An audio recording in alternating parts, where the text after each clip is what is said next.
Kenny Mac, very grateful recovered alcoholic. Kenny. A lot of other things too, outside of issues, all that stuff. Probably won't talk too much about that tonight.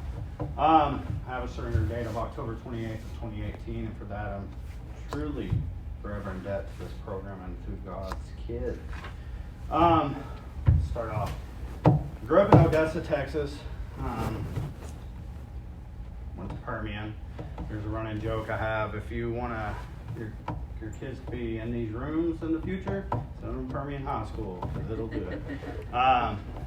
In all honesty. I do believe this is a disease. I could see it in my family growing up. I had family members on both sides, mom's side and dad's side. I have a mother that is not one of us. I have an uncle that's 22 years in this program sober, and so I knew it worked. I was in and out for 7 years in AA and just never wanted to do the deal until I finally surrendered. Growing up, life was kind of turmoil in our house. When you have a father like mine that's addicted to certain things and works in the oil field and chasing drilling rigs and all that stuff, I swore I'd never be like him, and I was like him or worse. Never struggled in school, made good grades, hated school, skipped a lot, but I was a good test taker, and I could get by on that. Quit playing football before my senior year. I hated it, hated the politics around Permian, hated everything, and you thought I'd killed somebody in my household. It was the end of the world. Like I was going to go play in the NFL or something too small. My dad hated me because of it. That quickly lit a fire under my ass to move out. A month after graduating high school, I got my first house. I bought my first house. And I was going to college to law school to be a lawyer, and I quit because the oil field already had its grips in me. And it wasn't because I wanted to be in the oil field. It's because I could hide my drinking and using around the oil field, always traveling, chasing drilling rigs and what.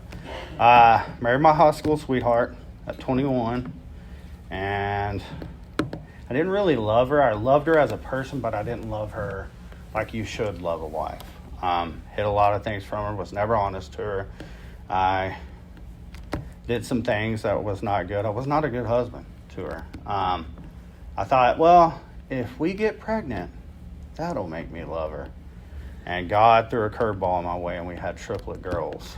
I have 12-year-old triplets with her. And if anything, that drove a wedge between us. Year and a half after they're born, I'm out the door. I'm marrying another girl I knew in high school 6 months later in Vegas.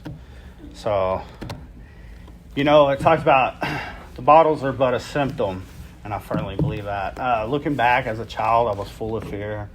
I did everything irrational. I never stayed at a job longer than 3 years. I would get comfortable, or everything would get comfortable. I'd move up and stuff like that, and I'd be out the door pretty quick. They called me the 3-year itch, Kenny. I just didn't, I don't know, it's just the alcoholic thing. I think I can get my, outside circumstances will make me happier. If I get the job, or meet a new woman, or if my kids will make me happy or whatever. Nothing ever made me happy. I was never happy. I was full of fear. I was full of anxiety. I was full of depression. All it talks about in the benevolence, we were full of fear, we were prey, misery, and depression. We had a feeling of uselessness.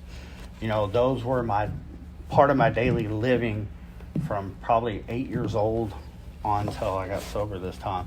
At 10 years old, this is morbid, but I'm raw, I'll be real. At 10 years old, I thought about suicide. Who does that at 10 years old? I just didn't want that chaos going on inside. I felt miserable. I'll back up because I'll be all over the place. I took my first drink at 12 years old, but I don't remember it. My grandpa owned a liquor store, and I stole a bottle of liquor, not the alcoholic thinking that I am. Let's steal the strongest stuff that I can find. And it was Everclear, and I had a blackout drunk. So I don't remember that one. But I remember shortly thereafter drinking again and what it did for me. It calmed all those down. all those masks that I wore growing up, like everybody got a different version of me. My mom got a different version than my dad got, than what my coaches in football got, than what my sisters got. Everybody, I would be who I think you needed me to be to keep the radar and the heat off me before you would find out who I really was, which is a scared little boy. And that was up till I was 35 years old. So there was always that. So I never set out to get smashed or hammered. I might have missed my mark when I did that, but looking back, I just wanted that ease and comfort. I just wanted what alcohol gave me. After divorcing her and going on with the second wife, she let me do what I wanted to do as long as the money was rolling in.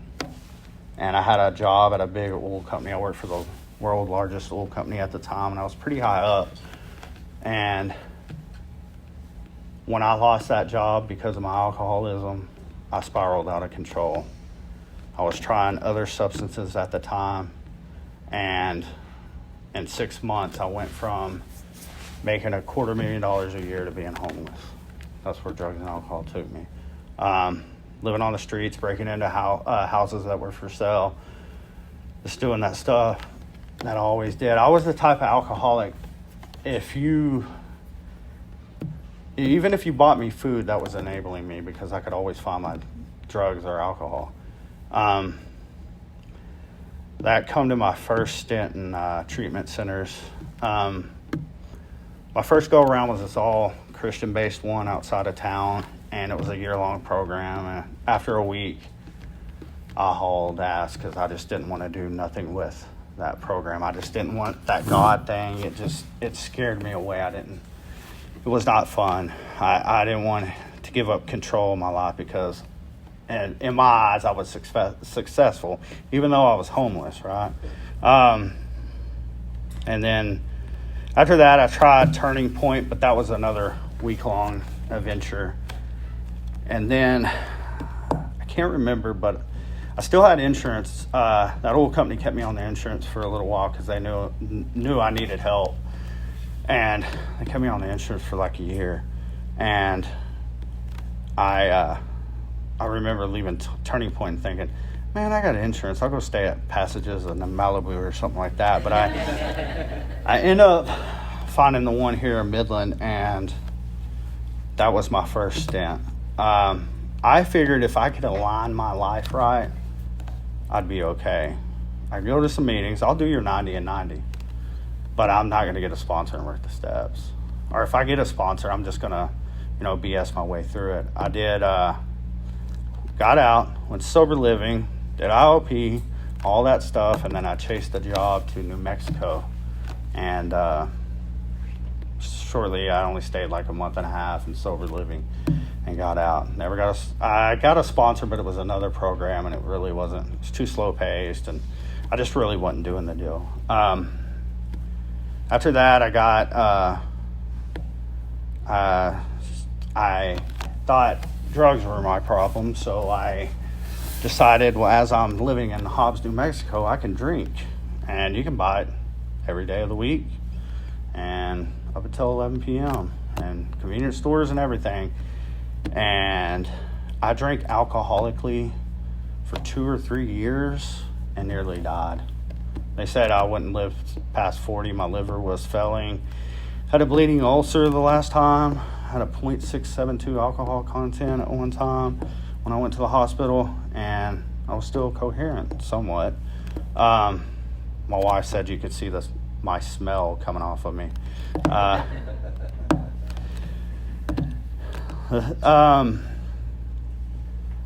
I'll back it up. My last time into treatment, it was my last time before going. I'll go to my last relapse. I was my 4th time in the same treatment center in the span of 2 years. I had just got out of IOP. I just picked up 90 days. I was sitting on a step 4, and what a step to sit on when you're white knuckling it. And I leave sober living to go get a haircut, and there's a liquor store by the the haircutting place and suddenly hit me. Wasn't working the program, wasn't spiritual, wasn't doing the things, and I was just miserable. Went in there, thought I could do it for one day, and woke up the next day and I had withdrawal. It wasn't a hangover, I had DTs, I was puking, couldn't hold down water. So what do? I get away with it one day, I do it again. And my good old Al-Anon girlfriend, she wasn't my wife at the time, was living in San Angelo, called on me and told Sober Living that I was drinking. And they breathalyzed me and they said I took off walking. And I woke up 3 days later, lost the 3 days with blood all around me from a bleeding ulcer that I was puking blood. And my feet were swollen and my eyes were yellow and I was fixing to go jaundice. I picked up right where I left off in 90 days of being sober and went further. I think it was a God thing. I'm grateful for that today. And I figured, well, I'll go in and detox. They'll let me back in their sober living. Everything will be great, right? No. They made me stay the whole time. She was about to leave me. I was mad. I did not want to be in there. It wasn't... Used to, I go to treatment to duck I'll be honest, duck child support, duck an ex-wife, or duck the law. And this time I was in there and I did not want to be. What was I going to learn? What was I going to get out of it? And I remember walking, because she threatened everybody that's not to come pick me up. She threatened all my friends. I remember I walked to Sober Living and asked Nate for a bottle of water, and he wouldn't even own up to this up until about a couple of years ago. She had threatened him so bad that he handed it to me out the door, like, don't tell her I did this for you and stuff. Please don't tell her. And she said that I had to go walk and ask for help. She told my mom, and my mom was living in Phoenix at the time, that your son either is going to go ask for help today or he's going to die. And I think God was working in her. I remember walking, because it was like when I finally picked up my phone and started calling for people to come save me. I remember walking to 7-Eleven to fight off the withdrawal because the liquor store wasn't open yet, and thinking about dropping head first over an overpass to kill myself. And at the end of it, I hear this voice in my head. I don't know whose voice it was. Might have been my voice. I don't know. But it said, why don't you just go try this thing and actually do it this time? Why don't you fully surrender and see what happens? I think that was my step one experience. I go into treatment. In 30 days, I go to Kerrville, which I did not want to go to Kerrville Sober Living. I wanted to stay around here. Because I was all about if I could get the job, right? Or the money or what have you. And I was like, I can't make no money in Kerrville. I'm an oil field trash. They sent me to Kerrville. I go to Sober Living there, and it was the best experience of my life. I didn't want to leave Kerrville. I got on some great sponsorship and really learned about this disease. I could talk about this book all day back in the day and quote it, but in all honesty, self-knowledge availed us nothing. It was these little things that my sponsor would tell me in Kerrville that was like little light bulb things and stuff. I called them little God moments, but he had known I struggled with this for 7 years. I could quote the book and all that, and it'd be little stuff like we'd be sitting there and he'd say, this program recovery is not in what you know, it's in who you know. And somebody was sitting next to me and I was like, what the hell is he talking about? I'm like, he's talking about God. I don't know, have a close relationship with God, I won't never get this thing. I worked the steps pretty quickly, and don't confuse quickly with non-thoroughly, because I did it thorough. He sat down with me 3-4 nights a week until I got this. It was 45 days sober, and I had my first sponsee. About 40 days sober, out of treatment, and I was already making amends. And I never felt the presence of God. I grew up in church. I was pretty much agnostic. I never really, I never felt his presence. I do those 911 prayers and all that stuff, but I I was taking actions in the book like he told me to do. But instead of faking it till you make it, I finally faked it till you make it. I know it sounds cliche, but in the third step, it talks about, let me go to it. It's the most overline look in the book, line in the book.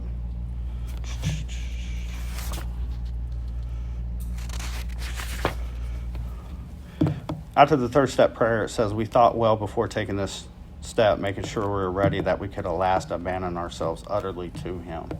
See, Dr. Bob, back in the day, I come from the lineage of pretty closely related to Dr. Bob's lineage. He sponsored over 5,000 men. And he would make you sign when you did your third step, you signed a contract to God in the Bible or in your big book. And he would make his sponsees do that. And so I had to do that when I went down to Kerrville. And at that moment, I was as long as God took away the drink problem, I was willing to do anything. I was desperate. We talk about rock bottom, but I've hit 1,000 rock bottoms and never surrendered at them. What's it worth? There is no rock bottom. If I'm looking for rock bottom, I'm just going to die. To me, the ultimate rock bottom is if I reach up and grab the hand of God. Talks about the gift of desperation, right? Does a desperate man that's drowning, does he care who's reaching out for the hand, or does he just reach up and grab the hand that's reaching out to him? I finally put my faith in the program because I'd seen it work in so many others. I'd seen it work in Nate, and Nate was happy. He wasn't only sober, he was happy. And if you hear his story, if that dude can get sober, there's no excuse why I can't get sober. There was plenty I was looking for God for this burning bush moment and this miracle. And in all honesty, if we just look around the people that are in the rooms, I saw God work through Nate. I saw God work through my wife. I've seen God work in a lot of other people around here and in this fellowship that there was no excuses left. I did my third step. I did my fourth step. But when I finally had my spiritual awakening and felt the presence of God, the next morning, I remember it was, she was down visiting, and there was this amends that I needed to make. It was the amends that when I would half-ass work a program before, it was the one that I always avoided making. And it was to my ex-wife, my first wife, the mother of my kids. And she wanted me to sign my rights away to my kids. I had abandoned them for 3 years. She should rightfully so, right? I owed $48K in back child support. I should have probably signed my rights away. I didn't want to make that amends, but am I willing to go to any lengths? So that's what any links looked for me.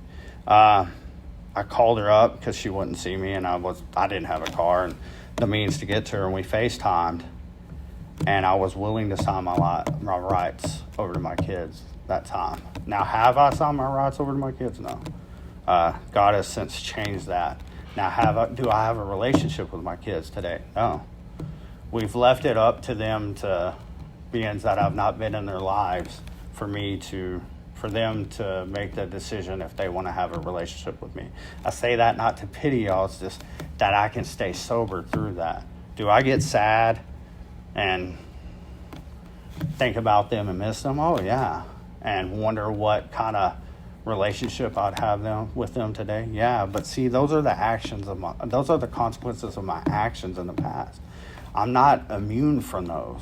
The book never talks about that we're going to get all our family back, that we're going to get the nice shiny job back, and that we're going to get all these things back. But it will tell me that the fear of not getting those things back, I can stay sober through that, and that I can stay sober through anything life throws my way, that I will be happy, joyous, and free as long as I'm taking actions that are suggested in this book.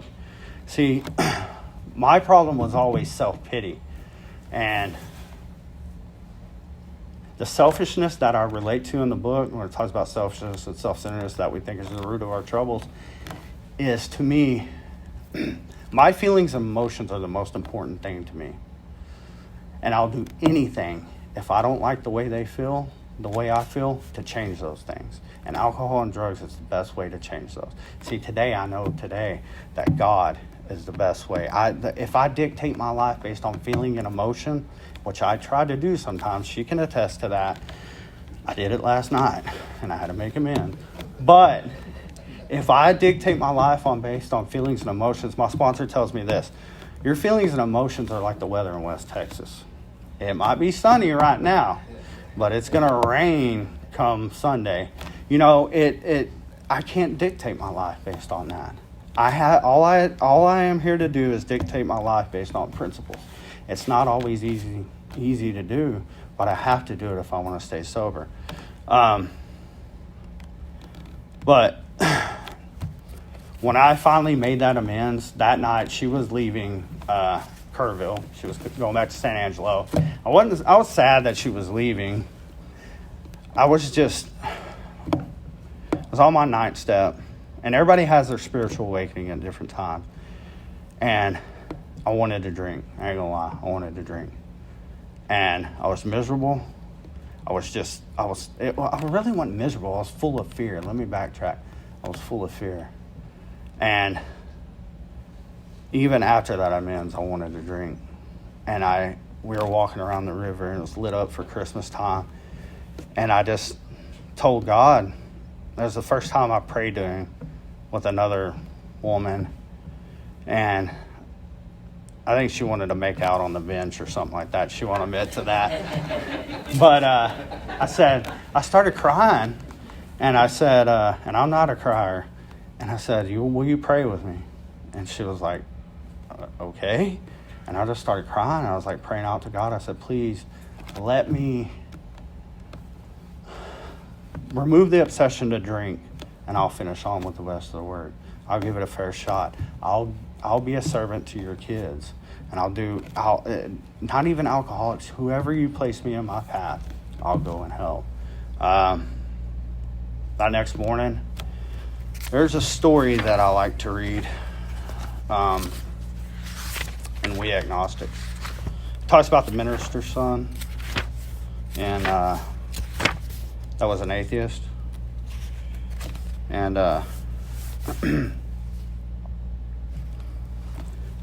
this was me the next morning. This man, it's on page 56. This man recounts that he tumbled out of bed to his knees, and in a few seconds he was overwhelmed by the conviction of the presence of God. It poured over him and through him with the certainty and the majesty of a great tide at flood. The barriers he had built through the years were swept away. He stood in the presence of infinite power and love. He stepped from bridge to shore. For the first time, he lived in conscious companionship with his Creator. Thus was our friend's cornerstone fixed in place. No later vicissitude had shaken it. His alcoholic problem was taken away that very night years ago. It disappeared. Save for a few brief moments of temptation, the thought of drink has never returned. And at such times, a great revolution has risen up in him. Seemingly, he could not drink even if he would. God had restored his sanity. What is this but a miracle of healing? Yet its elements are simple. Circumstances made him willing to believe. He humbly offered himself to his Maker. Then he knew. Even so has God restored us all to our right minds. To this man, the revolution was sudden. Some of us grow into it more slowly, but he has come to all who have honestly sought him. When we drew near to him, he disclosed himself to us. I woke up that next morning, the light in the room was different. I hit my knees. I had chill bumps all over me, and I was full of tears. I didn't want to drink. And that was a miracle. Because I hadn't gone a day since I was 12 years old that I didn't think about drinking or putting some kind of substance in my body to change the way I felt. And that was a miracle. And I kicked ass. I mean, I kicked butt and take names for about 2 years. I'll be honest with y'all. It's 2 years sober, and I got sick. So step one, it's a 2-part step. We were powerless over alcohol, and our lives are unmanageable, right? See, once I get sober for a brief, I've experienced this. Once I got sober for 2 years, and I'm not living in God's will, unmanageability will come back. I'll be full of fear. be a prey to misery and depression. I cannot control my emotional nature. A feeling of uselessness. Can't make a living that is satisfying. I could make a living, just wasn't satisfying. And my ego was out of whack. I was still sponsoring guys, but I was sponsoring it to feed my ego. I wasn't sponsoring them and giving glory to God. Thank God for this fellowship. I started going to a new home group. I was going to a different group around town. Became a member of San Angelo Solution Group. We're a big book thumping, message carrying fools. I started doing H&Is. We carried the message to county jail. We carry it to Rivercrest Hospital. We carry it to Journey Recovery Center. We carry it to Vicious Street Boot Camp. I started getting involved, started chairing meetings, and I got around a group of guys that we were all kind of going through the same thing. They probably won't admit it, some of them. But as iron sharpens iron, so a friend sharpens a friend. I got stagnant. Had to make amends to my wife. And she goes, "Oh, I knew you were going through all that." And it was either you were going to drink again or God was going to take over. Luckily, God took over. I got a new sponsor. We started going through the work again and a little more hardcore thing. And I took a break from sponsoring for a month or two and really checked my motives on everything. And today I have boundaries. I wasn't setting boundaries. My family life was out of whack. I would never tell no one, no, I'll sponsor you. I'm sponsoring 20 guys right now. I don't have time for 20 guys. I barely have time for the two. I'll take no more than 2 fresh ones at a time. Started spending more time with the family. Every now and then, which I probably need to do more, is took my wife on a date.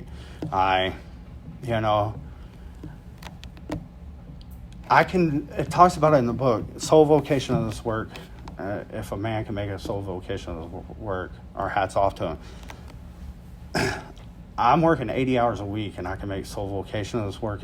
It's impossible.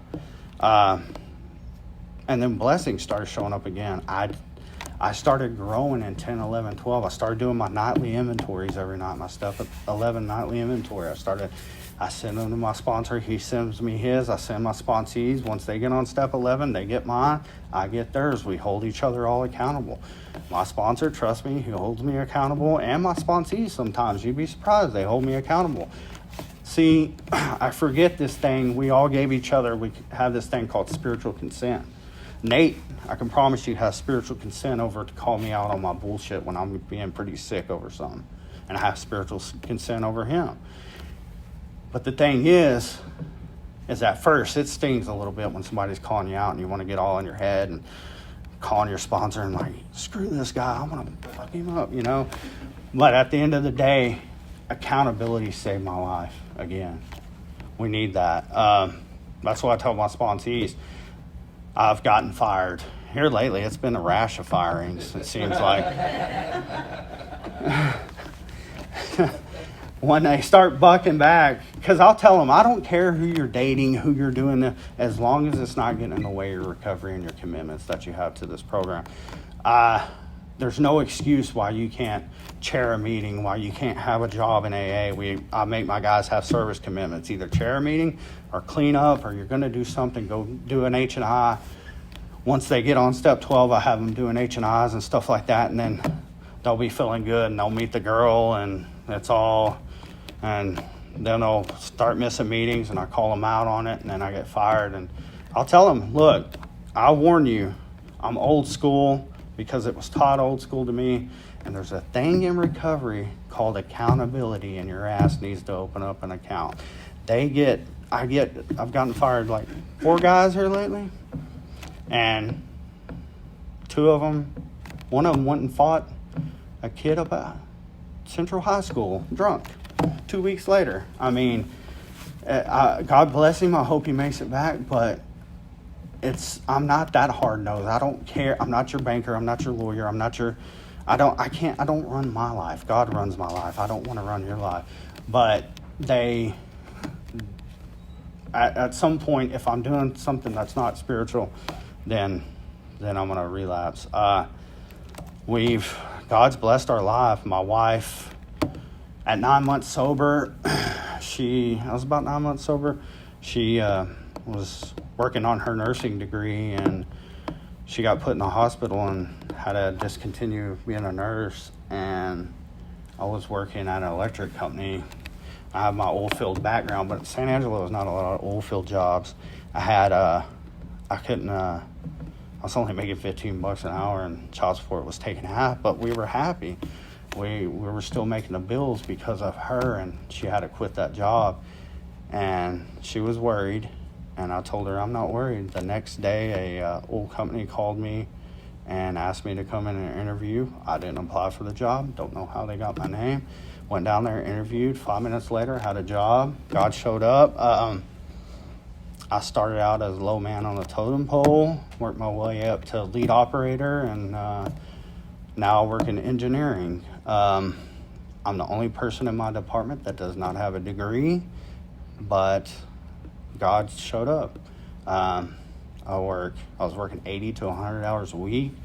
Now I work 40 hours a week with a hefty salary, and at Friday, if I've already hit my 40 hours, I don't show up, or I work half a day. Gives me more time at home, gives me more time with sponsees.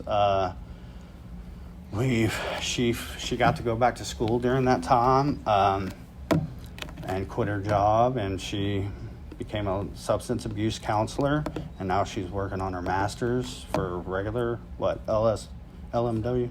Yeah, social work, whatever. And it's college. She's going to ASU. I've got to help many of people, and that's the beauty of this thing. It's not only the monetary things. I was about a year sober. My mom, that wouldn't have nothing to do with me, moved from Phoenix, Arizona to San Angelo, Texas. And then last year we got a new house, and they were over the house all the time, and we had them move in with us. And now I get to come home to home cooked meals every night because my stepdad's disabled and cooks all the time. And my life is grand. Got baptized when I was 4 months sober, and thought I was a staunch atheist at one time. I help people in Amarillo through my brother-in-law's church, families that are struggling with alcoholics and drug addicts in their family. He sends them my way. I get to help I've helped a couple of people there. He used my testimony. He uses my testimony all the time. He fell in love with AA. He did a whole 6 weeks Bible sermon over soul detox, and having this kind of like, he referenced AA and the steps. It was pretty cool. Like I said, there's other things. My life is great.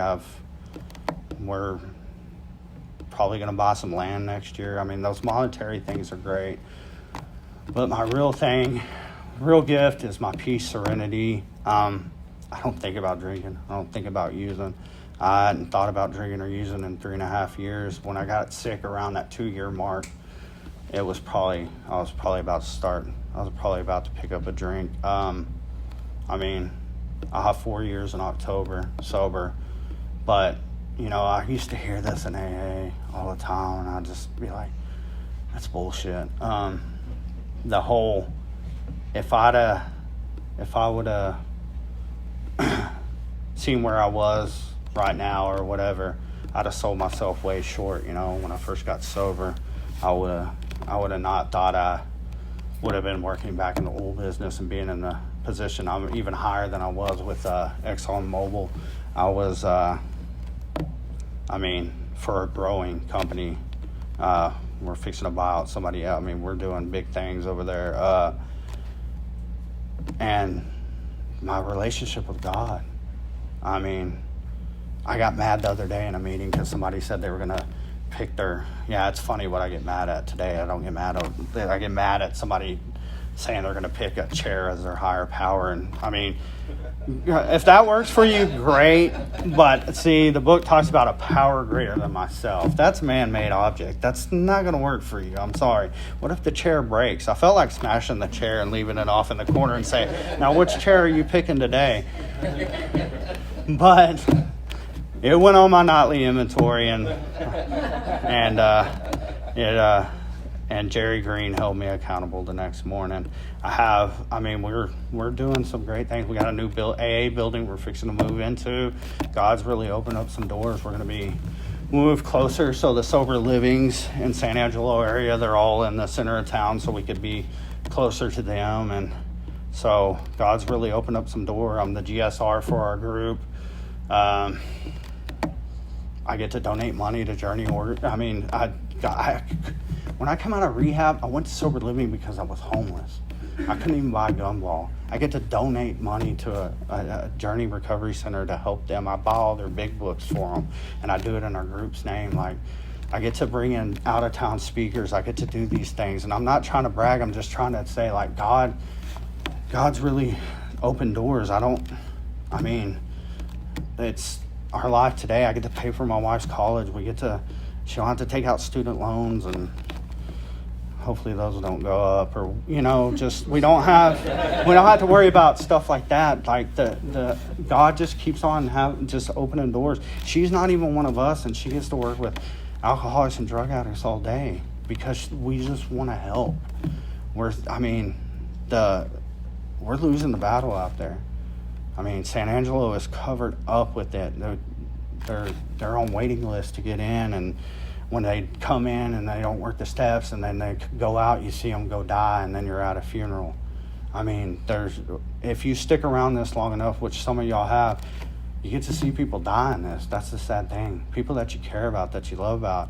When I first got sober this time, I had a real close friend of mine die, and it was hard. But then you get to see people like Tanae get a year. You get to see Michael get 2 years. That's awesome.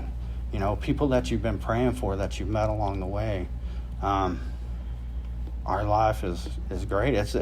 For the first time in my life, I have purpose today. I never had purpose. Working for the big oil company, I didn't have purpose. I felt like I was just another cog in the wheel. Working. I would never tell my company this. My job, what I do for them is to put food on the table. What my real job is to go help one of God's kids. I've